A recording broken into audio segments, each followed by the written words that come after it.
Hey everybody, this is Minion Soldier, and this is Calling All Minions, the show that exists in the absence of calling all devs, and hopefully one day it will no longer need to exist because the devs will be doing their show again. But in the meantime, let's go ahead and start with the Ask the Devs questions. Right here, because you're probably in the persistent universe and not in the PTU. Yeah. Yeah, exactly. Soon. Alright. Caldrone 1. Squadron 42 ship tokens. When Squadron 42 comes out and we complete certain levels, we will get a ship token to buy a certain ship. My question is, will you be wiping our UEE money? And if you are, how will we be able to buy them without buying and selling drugs or are you going to increase the profit margin on trading goods? Okay, so I think that you're proceeding under the assumption that Squadron 42 is coming out this year. It isn't. You might be proceeding under the assumption that Squadron 42 is coming out next year. Probably not. Squadron 42 has a lot of issues, and of course if you look at the roadmap for Squadron 42, it extends well into next year. So I don't think that you're going to have to worry too much about, the money in the persistent universe being wiped, because generally you'll get a token and you'll be able to purchase the ship in the game or purchase the ship for real money, which is probably the more likely outcome, at a later date when it's available. But yeah, it's not something to be worried about. It's basically going to be like a tag on your account that says you now have this and you can cash it in whenever. So no big deal. Alright, no. What's the problem with AI in the PU? Jebby Von Kerman asks. Kerbal Space Program. What's the problem with the AI in the PU? It is very frustrating right now with the AI in the PU. It rarely works and only for a short time. Then again, they get broken. So I know that in the PTU 3.5, you are working hard on it, but I just want to know and understand, what is the problem? Why the hell is it that hard to fix? When the AI would work properly, we would have a much better motivation, and now it is more important than before. Yeah, the straws on the camel's back are really starting to build up. I would be very happy to see the AI is working well. You see, using the terminology AI is incorrect. A lot of developers like to throw this term around a lot, kind of recklessly, like, ooh, it's artificial intelligence. It isn't. It's not self-determining. It doesn't go like, oh, I'd rather read a book today. Oh, I'd rather have, Rice Krispies other than Honey Nut Cheerios or whatever. I want to have yogurt. It doesn't, it's not artificially intelligent. It's a simulated intelligence. So it has certain little behaviors, but in the end, it has to follow a set regimen. It has to follow a set of rules. Now, there are certain things that developers and programmers can do to kind of randomize things to give the illusion of an intelligence, but it is not a self-determining intelligence, so it can't solve problems. And one of the problems might be the deck plates here are uneven and I can't traverse them, or I don't know how this door works, even though I've seen a door work 1,000 times. So the AI can bug out very easily because it's not an artificial intelligence, and because it doesn't have problem solving skills at all. It's not like a conscious entity, so it doesn't know any workarounds. It just does what it's told to do, right? So like starting off by calling it AI is, you're already walking out the wrong door right there in the beginning. It's every time something changes in the game, every other system has to change with it, and if anything is missed, it can have knock-on effects throughout the entire game.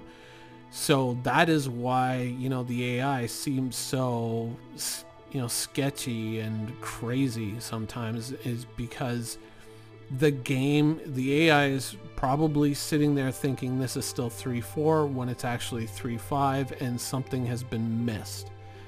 So every time you reiterate on one system, you kind of have to visit all the other systems, and sometimes some behavior won't emerge until much later, It depends. Maybe the server's been up for a few hours, 6-7 hours, and then all of a sudden something happens that screws up the AI. Maybe it's a random event that players do that triggers, the AI to do something crazy.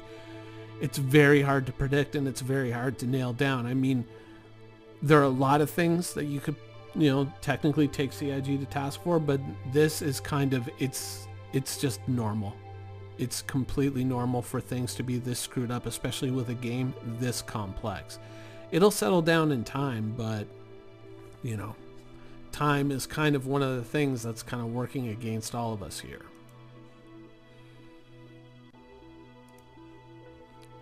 "12 Monkeys, AI difficulty level. Hi, can we assume that there will be special forces in the UAE military that are on such a high skill level that our average Joe player can't compete?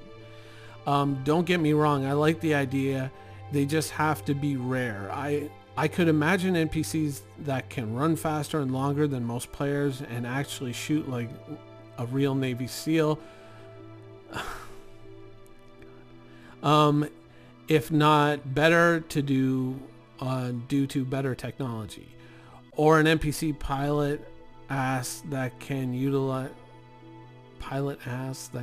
utilize his ship to almost 100%, including decoupling, and would seem to most players like having nearly godlike abilities.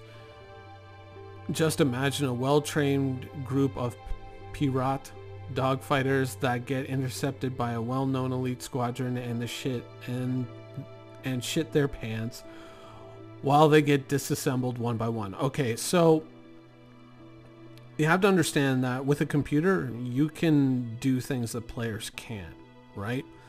You can shoot with nearly perfect accuracy. And in fact, I think it was one of the last Medal of Honor games where if you crank the difficulty to the max level, like it was just all headshots. Like everything coming at you was just delivering headshots. And the problem isn't really so much, getting them to the point where they can just shoot perfectly, because realistically it's a mathematical formulation, and so a computer should be fairly good at that. This thing is going here, where do I have to aim? There, boom, done. It's not that difficult, realistically. I mean, the process may be a little bit daunting, but overall you can deliver all of what you're talking about. But is it realistic? Is it realistic to have godlike superpowers in terms of the accuracy of firearms? I mean, imagine going into a place where there's an NPC that can shoot a pistol at 200 meters and just headshot everyone right between the eyes. It's not really fun.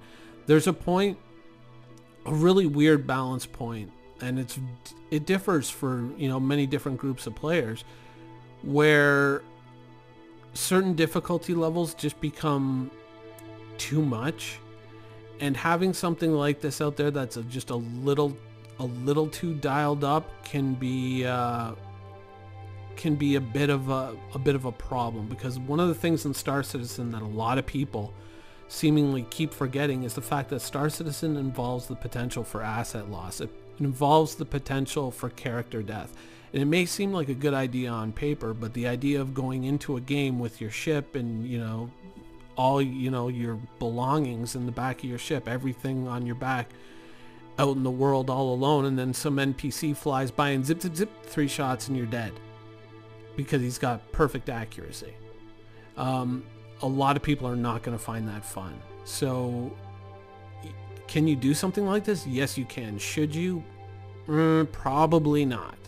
You can get closer to it, but You know, there's a point where when you just kind of become superhuman, it just becomes annoying, and especially in a game like this, it could just be devastating. It could cause a lot of negative feedback from a lot of people. So it's a very, it's an interesting idea, but ultimately for the broad user base, probably not a great thing. Though the idea of a few kind of, what was it in, you remember that show in the 90s, Space, Above and Beyond?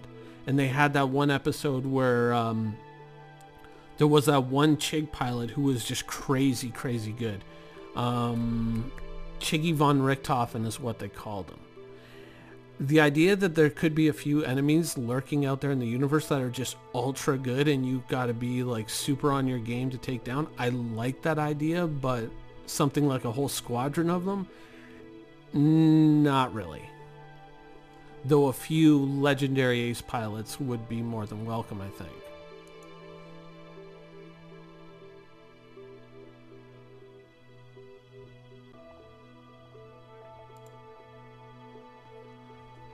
All right, Lucky 13. We've seen this guy before. So how exactly is this gonna work? Like, we don't have physical inventories, and when you buy things from kiosks, they legitly belong to you, and we can't transfer cargo. So only more questions. Okay, so what is this? Oh, okay, this is the black market economy thing. We did a video about this some months ago. Security forces will search for stolen and illicit items and respond appropriately, while NPCs and shops will be able to distinguish between legitimate and stolen merchandise. So basically what they're saying is, let's say you go out and you pick up a load of whatever, something completely illegal, iron, or let's say consumer electronics, right? So I think that was something in Privateer that you could buy and sell. Consumer electronics. So you pick up a load of consumer electronics, you fly it to Lorville, you sell it, no problem. Now, a more nefarious player goes out and happens upon someone else's cargo of consumer electronics and takes it. That cargo is reported as stolen. So that same player, even if he wasn't caught in the act doing the thing, if he flies to that shop on Lorville and tries to sell it, he's going to get busted, and he's going to get crime stat rating there. He may have to go and fence those goods at like Grim Hex or Levski and maybe not get as much for them because they're stolen. It's sort of like you can't just drive into a mall parking lot and open up, the back of a van and say, hey, I'm selling top quality, 65-inch TVs, fresh in the box for, the same price that they're selling it in the store, maybe $50 less. Someone's going to ask questions. So realistically, this is what this is. This is another way to get caught up, so you can't just go and sell things full price. You got to take it. You got to give them a bit of a discount because you got to unload them at least on the gray market. Wait, is that a bad word that we're not supposed to say? I thought we're not supposed to talk about the gray market.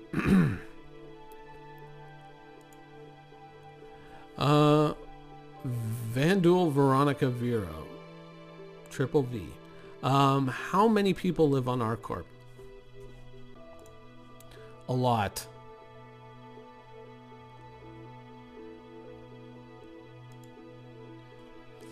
Riot asks, Autobreaking, bug or intended, exiting the pilot seat at any time other than during quantum automatically applies the space brake and stops your ship even if cruise control is on. Is that an intentional way to keep people's single-seaters from running away from them, or some kind of a bug? And if it's the former, why does it stop ships that you can walk around in as well? Well, chances are, if you're leaving the pilot seat, you might be EVAing or something like that. You may not realize you're moving. I think that this is intended, and it's just, in case somebody steps out of the side of their Cutlass, and all of a sudden their Cutlass is leaving at 300 meters a second and they don't have a chance to catch up to it. I mean, when you're just looking at a star field and you don't have a reference point or a nearby reference point, it can very much look like you're standing still even though you're still moving.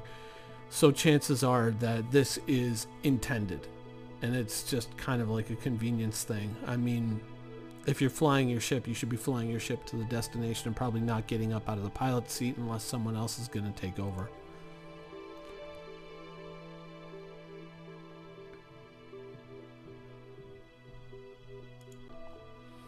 Alright, I'll call this one the last one. Aurelian asks, jump points, progress and or thinking.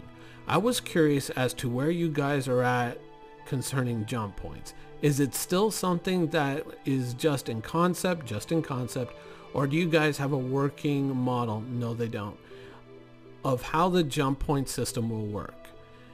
I know they will be of varying sizes, small, medium, and large, but will they be gated in some way? Some sort of gateway structure that a ship... No, it's like an anomaly in space. Think of the Wing Commander movie. Something more or less like that. Pass through in order to gain entry to the jump point. No, it's not EVE Online. For example, will it be able to access all anomalies? Will they be able to access all anomalies that can be entered and or camped by anyone? Or will they be patrolled in a friendly controlled system? Thanks. So chances are, like, there may be police patrols in the much more secure systems, the much more high-end areas where things are much safer, though resources and money-making potential might be a lot slimmer in those safe areas. But yeah, that's probably something that you're going to see is police patrols around the jump points, making sure and checking who's going in and who's going out of the system. If the system is like kind of high-end, then they'll probably have the security forces to police jump points and see, you know, who's coming in and going. And same thing in Vanduul space. You'll probably see Vanduul patrolling around the jump points, and you may have to fight through them to get into their system, that sort of thing. But yeah, jump points don't exist in the game. It's literally,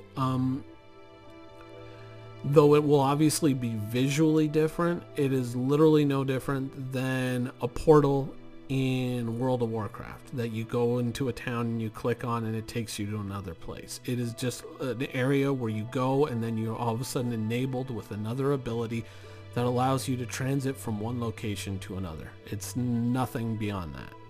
So it's not that difficult to do. The hardest thing about it would probably be generating the visual effect and creating that little flight thing where you're flying through the jump point, which more or less serves as something to kind of distract you while it's loading you up into the other area. And then once it's loaded you up, boom, click, you're done, and you come out the other end. And generally that's why something like that is done. It's that curtain that hides, you know, what's going on behind the curtain when you're actually loading. It's a different way of doing a loading screen. But yeah, that's the status of that. And that is going to be the video for today. I hope you guys enjoyed it, and thanks for watching.